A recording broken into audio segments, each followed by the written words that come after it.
ये आखिरी 30 दिन है तुम्हारे लिए। इन 30 दिन के अंदर ना दो प्रकार के स्टूडेंट होंगे। एक वो स्टूडेंट जो कि अपनी डेट शीट देखकर डर गए होंगे, इनको ये लग रहा होगा कि डेट शीट तो आ गई है, टाइम तो है नहीं, अब क्या करना, अब तो मार्क्स आ ही नहीं पाएंगे। और दूसरे टाइप के स्टूडेंट जो कि डेट शीट जब से आई है ना तब से उसको डेली देखकर ये सोचते हैं कि अब हम ऐसी पढ़ाई करेंगे हर रोज की उन दुनिया वालों को गलत प्रूव करके दिखाएंगे और आखिरी 30 दिन के अंदर एक बेस्ट प्लान के साथ 95% को स्कोर करके दिखाएंगे। सो हाय एवरीवन, मेरा नाम है Prashant, mentor of thousands of students, और आज बात कर रहे हैं आखिरी के 30 दिन की स्ट्रैटेजी के बारे में। देखो, जब से डेट शीट आई है डर लग रहा है ना कि 15 तारीख से हमारे एग्जाम है और इतने पास आ गए एग्जाम, अब करना कैसे है, कैसे रिवीजन करना है, कैसे सिलेबस को कंप्लीट करना है, कुछ समझ नहीं आ रहा है। और भैया आप ये बोल रहे हो 30 दिन है, अरे 30 दिन ही बचे हैं भाई। और इन 30 दिन में अगर तुम बढ़िया प्लान के साथ काम नहीं करते ना, मैं सच बता रहा हूं देरी हो जाएगी। बट हाँ, समय है, इन 30 दिन को यूटिलाइज कर सकते हैं। एक प्लान बता रहा हूं, आंख बंद करके इसको फॉलो करना। अगर कर लिया ना, मेरी गारंटी है, प्रशांत भैया की गारंटी है, नंबर नहीं कटेंगे। देखो, अभी के समय पर 3 प्रकार के स्टूडेंट होंगे। तो मुझे कमेंट में भी बताना तुम किस प्रकार के स्टूडेंट हो। एक वो स्टूडेंट होंगे जिनका 0 से 50% सिलेबस कंप्लीट है, यानी 50% से भी कम सिलेबस हुआ है ना। कुछ स्टूडेंट ऐसे भी होंगे, कुछ ऐसे होंगे जिनका 50 to 90% सिलेबस हो चुका होगा, और कुछ ऐसे भी होंगे जिनका पूरा सिलेबस कंप्लीट हो चुका होगा। अभी तो आप मुझे कमेंट में बता दो आप कौन से स्टूडेंट हो, स्टूडेंट 1, 2 या फिर 3। अब देखो, इन तीनों स्टूडेंट्स को ना एक चीज फोकस करनी है। फोकस क्या करना है, जिनका सिलेबस खत्म नहीं हुआ है ना, उनको तो ज्यादा चैप्टर्स को पढ़ने पे फोकस करना है, और जिनका सिलेबस हो चुका है उनको अपने प्री बोर्ड्स को सीरियसली देना है और रिवीजन करना है। अगर तुम्हारा सिलेबस अच्छे से नहीं हो पाया ना, मैं सच बता रहा हूं, प्री बोर्ड्स देने जाओ बट उसको सीरियसली मत लेना। प्री बोर्ड के नंबर देख के ना डिप्रेशन में मत आ जाना, डरना मत, क्योंकि वो नंबर से कोई फर्क नहीं पड़ता, ठीक है। और आज तुम्हें उन नंबर को इंक्रीज करने के हैक भी लेकर आए, बहुत सारी चीजें ध्यान से सुनना। देखो, अब बात करते हैं क्या स्ट्रैटेजी फॉलो करनी है। सिंपल सी बात है, 15 तारीख को हमारा है एग्जाम पहला इंग्लिश का। कब है हमारा? 15 फेब को। सिलेबस कब तक खत्म होना चाहिए? सिलेबस खत्म होना चाहिए 31 जनवरी तक। यानी चाहे तुम इस वीडियो को अभी देख रहे हो, जनवरी के स्टार्टिंग में देख रहे हो, या फिर दिसंबर के एंड में देख रहे हो, फर्क नहीं पड़ता। तुम्हें अपने सिलेबस को जब से भी तुम इस वीडियो को देख रहे हो और 31 जनवरी तक खत्म करना है, मतलब करना है। इसलिए मैं बोल रहा हूं 1 महीना बचा है, बस 1 महीना। क्यों 31 जनवरी तक? क्यों? 15 तारीख से तो एग्जाम है। अब ये जो बीच के ये जो आपके जो 14-15 दिन है ना, इसके अंदर आपको रिवीजन करना है। ये जो 14-15 दिन होते हैं ना, बहुत स्पेशल होते हैं। इसके अंदर आप सारे सब्जेक्ट का रिवीजन कर सकते हो। कैसे कर सकते हो वो कभी और किसी वीडियो में बात करूंगा। अभी हम बात कर रहे हैं कि जो 31 जनवरी है इस तक सिलेबस को कंप्लीट कैसे करें। रिवीजन की बात तो कर लेंगे, बट सिलेबस कैसे कंप्लीट करें वही तो समझ नहीं आ रहा है।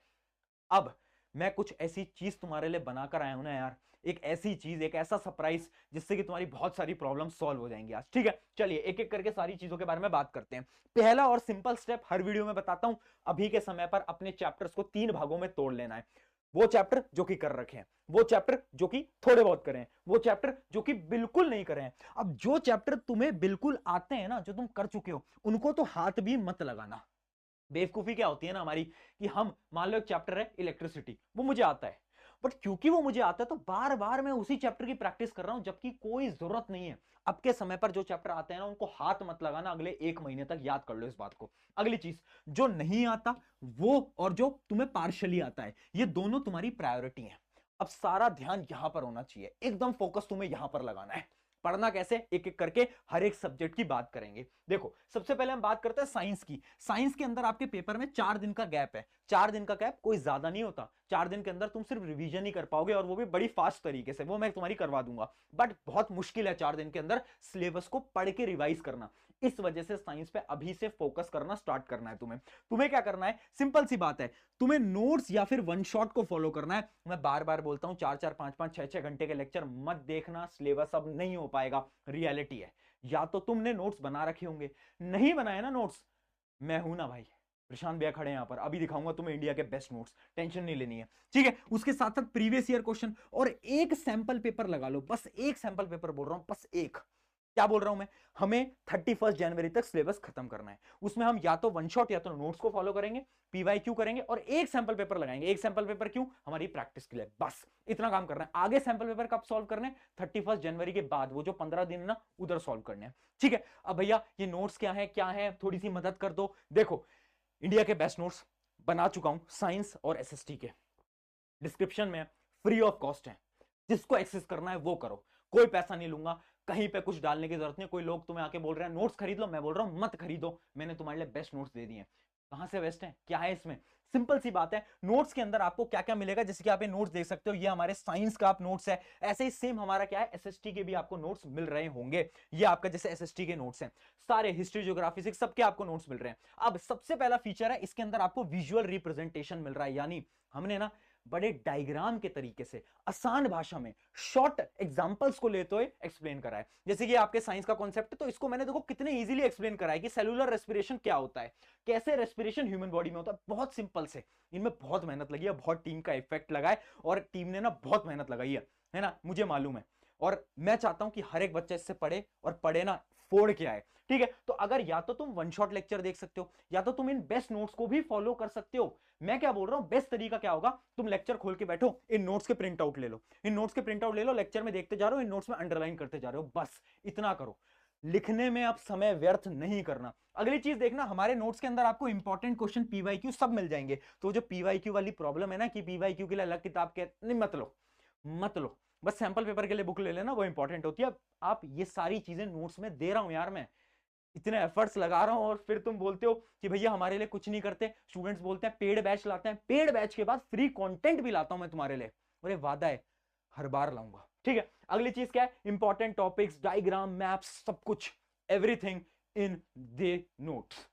अरे नोट्स बड़े नहीं है, तुम्हें लग रहा होगा भैया 50 पन्ने के नोट्स, स्मॉल है। हर चैप्टर 12 पेजेस के आसपास का मिलेगा तुम्हें, शॉर्ट शॉर्ट नोट्स हैं, 10-12 पेजेस का भी, कुछ 7-8 पेजेस के भी हैं, एकदम शॉर्ट, एकदम शॉर्ट क्रिस्प नोट्स तुम्हारे लिए काम आने वाले हैं, ठीक है? तो ये तो होगी नोट्स की बात। अब आगे बात करते हैं, साइंस स्ट्रैटेजी समझ आ गई। एसएसटी की जो स्ट्रैटेजी है वो भी एकदम सेम है। आपको 4 दिन का एसएसटी में गैप मिल रहा है। 4 दिन का साफ मतलब है कि ज्यादा गैप नहीं है, आपको रिवीजन का टाइम नहीं मिल पाएगा इस गैप के अंदर, तो एसएसटी को भी अभी से स्ट्रॉन्ग कर लेना। एसएसटी के अंदर क्या करना है, सेम चीज है, या तो तुम वन शॉट खोलो और नोट्स खोलो, नोट्स हाथ में रखे, वन शॉट चला दी, और नोट्स में क्या करते जा रहे हो, अंडरलाइन करते जा रहे हो अपने नोट्स में, है ना? ये जो मैंने अभी आपको नोट्स दिखाया, बस इतना काम कर देना। इसी नोट्स के अंदर आपको पीवाईक्यू मिल जाएंगे, बट अगर आपको और प्रैक्टिस करने हैं तो आप और क्वेश्चन प्रैक्टिस करो। एक सैंपल पेपर, बस एक लगाना है, अभी ज्यादा सैंपल पेपर नहीं लगाने, अगर सिलेबस खत्म नहीं हुआ तो। अगला देखते हैं, अगला आ जाता है मैथ्स। देखो मैथ्स के अंदर ना बहुत छुट्टी मिल रही है तुम्हें, बहुत सारा गैप मिल रहा है, मैथ के एग्जाम में शायद आपके 9-10 दिन की छुट्टियां हैं, तो मैथ्स को ना अभी आप हल्का सा लाइटली लेने की गलती मत करना। ये मैं क्यों बोल रहा हूं,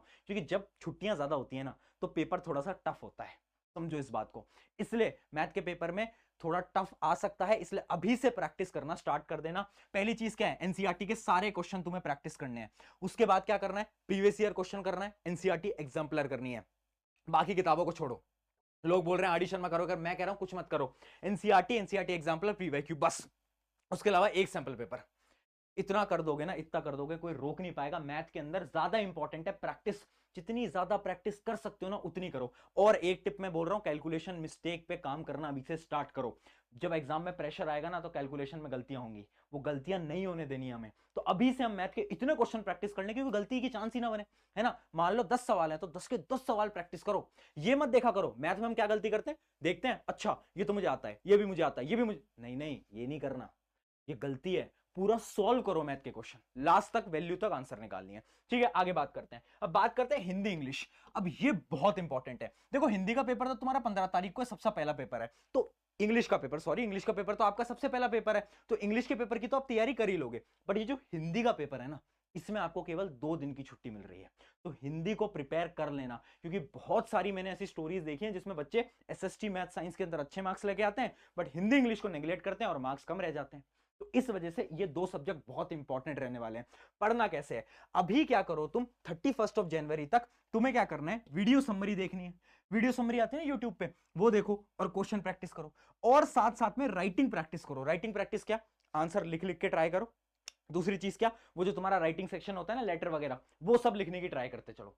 ग्रामर को हाथ मत लगाओ, ग्रामर लास्ट के टाइम में, लास्ट के टाइम में जब 31 के बाद जब हम आगे बढ़ेंगे, ग्रामर हम तब कर लेंगे, कोई बड़ी चीज नहीं होती ग्रामर। 2 चीजों पे काम करनी है, वीडियो समरी, क्वेश्चन, और लिखने की प्रैक्टिस बहुत इंपॉर्टेंट। इंग्लिश हिंदी के अंदर अगर तुम लिखने की प्रैक्टिस नहीं करोगे, नंबर नहीं बना पाओगे, ये भी बहुत बड़ी रियलिटी है। बच्चे क्या गलती करते हैं ना, वो सोचते हैं अच्छा हिंदी इंग्लिश है, वीडियो समरी देखी, क्वेश्चन देखे, सब आ गया, हमें तो नहीं आया सब।